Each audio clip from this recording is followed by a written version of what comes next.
பரோட்டாக்கு தேங்காய் சட்னி ஊற்றிக்கிறது கோயம்புத்தூர்காரங்களுக்கு ரொம்ப பிடிச்சமான ஒரு விஷயம்.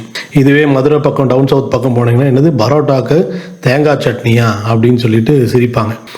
நாகர்கோயிலில் பேசுகிற ஒரு தமிழ் மற்ற மாவட்டங்களுக்காரங்களுக்கு புரியறதுக்கு ரொம்பவே கஷ்டமாக இருக்கும். அதே மாதிரி கோவை பகுதிகளில் பேசக்கூடிய ஒரு சில வார்த்தைகள் மற்ற மாவட்டத்தில் இருக்கிற தமிழர்களுக்கு புரிஞ்சுக்கிறதுக்கு கஷ்டமாக இருக்கும். இந்த மாதிரி ஒரு மாநிலத்துக்குள்ளேயே பழக்க வழக்கங்களும் உணவு பழக்க வழக்கங்களும் கலாச்சாரமும் மொழியிலேயே புரிந்து கொள்ளுதலும் வார்த்தைகளில் வேறுபாடு இருக்கிறது. இதுவே இந்தியாவில் பார்த்தீங்கன்னா ஏகப்பட்ட மொழிகள், ஏகப்பட்ட மக்கள், ஏகப்பட்ட கலாச்சாரங்கள் மீதான பன்முகத்தன்மை வாய்ந்த ஒரு நாடு தான் இந்தியா. அப்படி இருக்கிற பட்சத்தில் இந்தியாவோட மிகச்சிறந்த ஒரு விஷயமாக கூட அதை நம்ம பார்க்கலாம். ஏன்னா இவ்வளோ மக்கள், இவ்வளவு வேறுபட்ட கலாச்சாரங்கள், இவ்வளோ வேறுபட்ட மொழிகள், இனங்கள், மதங்கள் அப்படி இருந்தாலும் வேற்றுமையில் ஒற்றுமை காண்பது தான் இந்தியாவோட மிகச்சிறந்த ஒரு தனிச்சிறப்பாகவே மக்கள் பார்த்துட்டு இருக்கிறாங்க.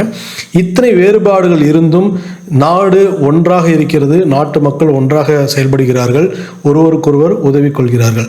இப்படி இருக்கிற ஒரு சூழல்ல தான் இன்னைக்கு பிஜேபி ஆனது எல்லா மக்கள் தான் ஒன்றா தானே இருக்கிறாங்க, ஒரே நாடு ஒரே தேர்தல் அப்படிங்கிற ஒரு விஷயத்தை கொண்டு வந்திருக்கிறாங்க. ஏன் தேர்தல் மட்டும் ஒவ்வொரு தடவையும் மாறணும்?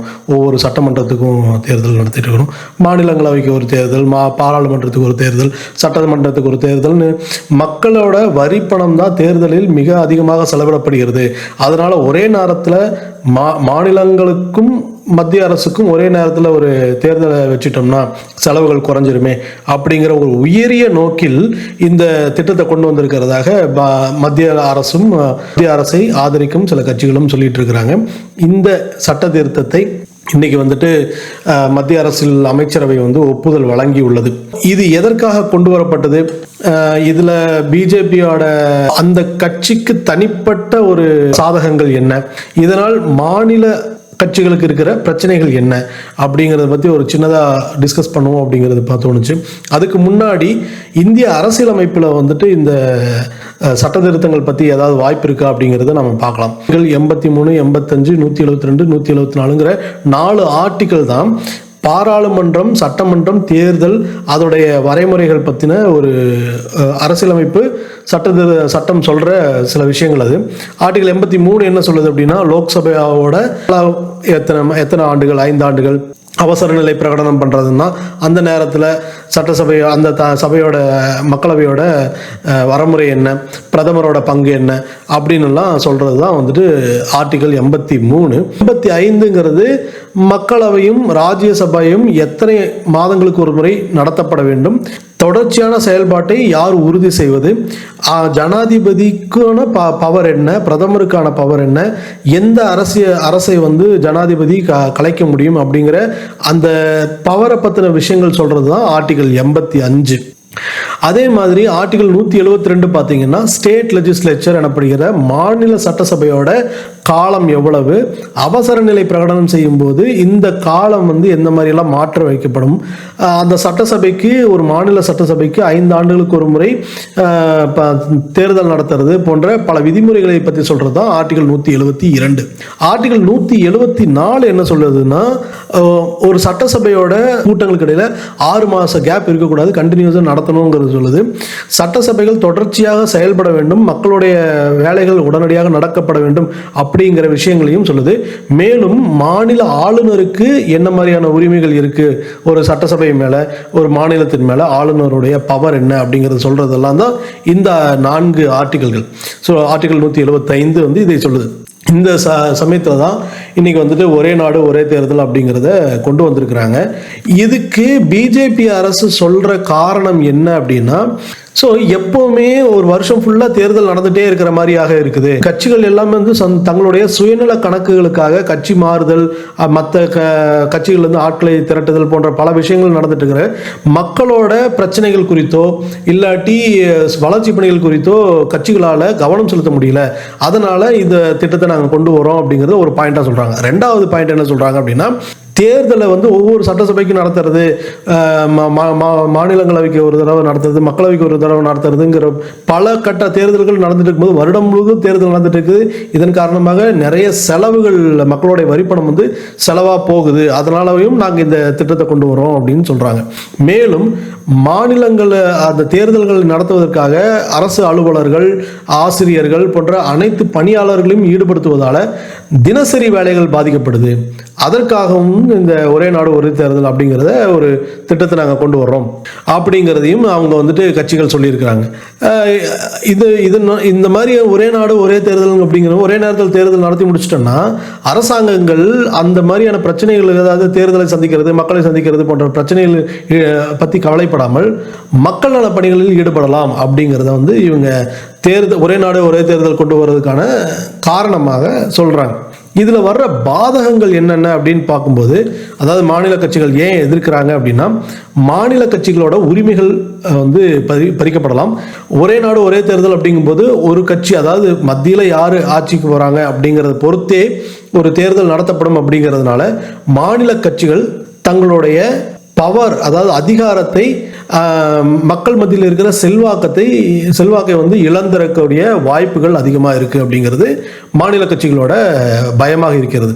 அது மட்டும் இல்லாமல், அதாவது மாநிலங்களுக்கான தனிப்பட்ட உரிமைகள் வந்து பாதிக்கப்படும். இப்போ உதாரணத்துக்கு எடுத்துக்கிட்டிங்கன்னா, தமிழகத்தில் வந்துட்டு 40 தொகுதிகள் இருக்குது. இதுவே உத்தரப்பிரதேசம், மத்திய பிரதேசம் போன்ற வட மாநிலங்கள் பார்த்துக்கிட்டிங்கன்னா அங்கே வந்து இருக்கிற பாராளுமன்ற தொகுதிகள் மிக அதிகம். மக்கள் தொகை கணக்கில் அவங்களோட தொகுதிகள் எண்ணிக்கை அங்கே ரொம்ப அதிகம். அப்போது கட்சிகள் என்ன முடிவெடுக்கும்னா, எந்த பகுதியிலிருந்து அதிகமான நமக்கு வேட்பாளர்கள் கிடைப்பாங்க, அதிகமான ஒரு எம்பிக்கள் கிடைப்பாங்களோ அந்த பகுதிக்கு மட்டுமே திட்டங்கள் செயல்படுத்துறது, மற்ற மாநிலங்களை கண்டுக்காம போறது போன்ற விஷயங்கள் மூலமாக மாநிலங்கள் பாதிக்கப்படும், மாநில மக்களுடைய உரிமைகள் பாதிக்கப்படும் அப்படிங்கிறது மிக முக்கியமான ஒரு பிரச்சனையாக சொல்றாங்க. இதுக்கப்புறம் அவங்களோட இது வந்து கலாச்சாரத்திலையும் மொழியிலையும் அவங்களுடைய உணர்வுகளிலும் எல்லா வகையிலுமே இந்த ஒரே நாடு ஒரே தேர்தல் அப்படிங்கிற திட்டமானது பாதிப்பை ஏற்படுத்தும் அப்படிங்கிறதும் மாநில கட்சிகளோட மிக முக்கியமான பாயிண்டா இருக்கு. பல வருடங்களாக இந்த திட்டங்கள் பற்றி பேசிகிட்டே இருந்தாலும் 1952, அதாவது 47 சுதந்திரம் அடைந்த சமயத்தில் அந்த ஒரு சில காலகட்டங்களுக்கு வந்துட்டு மத்திய அரசுக்கும் மாநிலங்களுக்கும் ஒரே நேரத்தில் தேர்தல் நடத்தப்பட்டது. ஏன்னா அப்போதான் வந்து ஆட்சி அமைக்கப்பட்டிருந்தது. ஆங்கிலேயரை வெளியேற்றப்பட்டு இந்திய கட்சிகள் தேர்தலை சந்தித்து அந்த மாதிரியான ஒரு நடைமுறை ஆரம்பிக்கப்பட்ட ஒரு காலம்ங்கிறதுனால அந்த சமயத்தில் மத்திய அரசுக்கும் மாநில அரசுகளுக்கும் ஒரே நேரத்தில் தேர்தல் நடத்தப்பட்டது. அதுக்கப்புறம் ஒரு சில மாநிலங்களில் வந்து தேர்தல்கள் வந்துட்டு அந்த ஆட்சிகள் கலைக்கப்பட்டன. அப்போ அவங்களுக்கு தனியாக ஒரு தேர்தல் நடத்த வேண்டி வந்தது. இந்த மாதிரி தொடர்ச்சியான விஷயங்கள்னால கிட்டத்தட்ட 70 ஆண்டு கால சுதந்திர இந்தியாவில் நடைமுறையில் பார்த்தீங்கன்னா இன்னைக்கு மத்திய அரசுக்கு ஒரு தேர்தல் நடக்கும்போது ஒரு சில மாநிலங்களுக்கு மட்டுமே சட்டசபை தேர்தல்கள் நடத்தப்பட்டு வருகின்றன. 2019 மோடி அவர்கள் வந்துட்டு இந்த யோசனையை கொண்டு வராரு. அதற்கு முன்னாடி 2017 நீதி அரசர் லோகூர் அவர் மூலமாக ஒரு குழு அமைக்கப்பட்டு இதுக்கான சாதக பாதகங்கள் பற்றி ஒரு டிஸ்கஷன் ஆரம்பிச்சது. ஸோ இன்னைக்கு நேற்று ஆரம்பிக்கல, இதை கிட்டத்தட்ட 6 வருடங்களுக்கு முன்பாகவே பிஜேபி கட்சியினரால் தொடர்ச்சியாக பேசப்பட்டு மக்கள் மத்தியில் இது குறித்த ஒரு விவாதம் உருவாக்கப்பட்டு இன்னைக்கு மத்திய அமைச்சரவை ஒப்புதல் வழங்கி இருக்குதுன்னு சொல்லிட்டு அடுத்த கட்டத்துக்கு நகர்ந்து போயிருக்கிறது. இதனால் பிஜேபிக்கு என்ன லாபம்? ஏற்கனவே பிஜேபி ஆனது இந்தி பேசாத மாநிலங்கள் மீது மொழியை திணிக்கிறது அப்படிங்கிற ஒரு குற்றச்சாட்டு வந்துட்டு இருக்கு. அதுக்காக பல விஷயங்கள் நடந்துட்டு இருக்கு. அதை மக்கள் அறிவார்கள். அது இந்தியை திணிக்கிறாங்களா, இந்தியை புகுத்துறாங்களா, இல்லை இந்தியா முழுவதுக்குமான ஒரு மொழி கொள்கையை கொண்டு வராங்களா அப்படிங்கிற இது வரும் விஷயங்களை வைத்தே நம்ம அறிந்து கொள்ளலாம். இந்த சமயத்தில் தேர்தலையும் ஒரே நாடு ஒரே தேர்தல் அப்படிங்கிற ஒரு கணக்கில் கொண்டு வர்றது கண்டிப்பாக பிஜேபி மாதிரியான ஒரு கட்சிக்கு சாதகமான ஒரு விஷயமாகத்தான் பார்க்கப்படுகிறது. ஜெயிக்க முடியாத இடங்களில் ஆளுநர் மூலமாக ஒரு திரைமறைவு ஆட்சியை நடத்துவதற்கு ஆளுநர் மூலமாக ஏற்கனவே நடந்து கொண்டிருக்கும் ஆட்சிக்கு வந்து மாநில ஆட்சிக்கு இடையூறு செய்வது, அது மட்டும் இல்லாமல் எம்எல்ஏக்களை விலைக்கு வாங்குவது, அந்த கட்சிகளை வந்து கூட்டணியை உடைச்சு பின்புறமாக ஆட்சி கட்டில் அமர்வது போன்ற பல விஷயங்கள் வந்துட்டு பிஜேபி பண்ணிட்டு இருக்காங்க. இந்த சமயத்தில் ஒரே நாடு ஒரே தேர்தல் அப்படிங்கிறது ஒட்டுமொத்தமாக மாநில கட்சிகளோட அதிகாரத்தை குறைத்து ஒரே கட்சியாக தன்னுடைய அதிகாரத்தை நிலைநிறுத்த வேண்டும் அப்படிங்கிற ஒரே நோக்கத்தோடு தான் இன்னைக்கு பிஜேபி இந்த திட்டத்தை கொண்டு வந்திருக்கிறது அப்படிங்கிறது வலுவாக மக்கள் மத்தியில் பேசப்படுகிறது. இது ஒரே நாடு ஒரே தேர்தல் திட்டம் அல்ல, இது ஒரே நாடு ஒரே தேர்தல் ஒரே கட்சி திட்டமாக பார்க்கலாம். இன்னைக்கு மத்திய அமைச்சரை ஒப்புதல் கொடுத்துருக்காங்க. அது பார்லிமெண்ட்டில் விவாதிக்கப்படணும், ஓட்டெடுப்புக்கு போகும். அதுக்கப்புறம் இதுக்கு எதிராக உச்சநீதிமன்றத்தில் வழக்குகள் தொடுக்கப்படலாம். அப்போது அது உச்சநீதிமன்றத்தில் என்ன மாதிரியான கேள்விகள் வைக்கப்படும், அதனுடைய தீர்ப்பு எந்த மாதிரி இருக்கும்னு பல விஷயங்கள் தாண்டி தான் இது நடைமுறைக்கு வரும். ஆனால் இன்னைக்கு அறிவிக்கப்பட்டிருக்கிற ஒரே நாடு ஒரே தேர்தல் திட்டமானது இது ஒரே நாடு ஒரே தேர்தல் திட்டம் அல்ல, இது ஒரே கட்சி திட்டமாகத்தான் நாம் பார்க்கலாம். நன்றி, வணக்கம்.